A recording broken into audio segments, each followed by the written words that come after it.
আজকে আমি অনলাইন দিয়ে আজকে না অবশ্য ডেলিভারিটা দিয়েছিল কালকে। আমি অনলাইনে কিছুদিন আগে একটা কুর্তি অর্ডার করেছিলাম, সেটা এসছে কালকে আমার।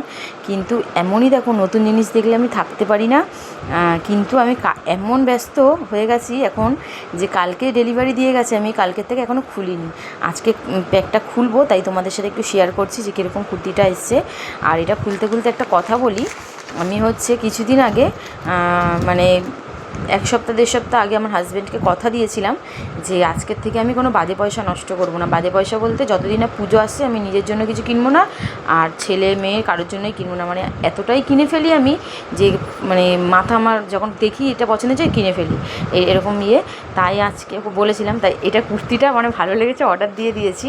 কিন্তু তারা খুলি তারপরে বলছি। এই যে তা কুর্তি সেদিনকার ফোন ঘাঁটতে ঘাঁটতে কুর্তিটা ভালো লেগে গেল, অর্ডার করে দিলাম। ওকে এখনও বলিনি যে মানে অর্ডার দিয়েছি, টাকাটা আমিই পে করেছি। কিন্তু তাও মানে কথা দিয়ে কথার দাম তো রাখলাম না, তার মধ্যে আমার দ্বারা টাকা পয়সা জমানো হবে না,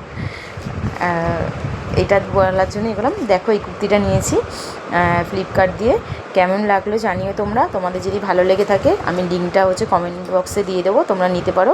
কুর্তিটা খারাপ না, ভালোই এসছে, খুব সুন্দর।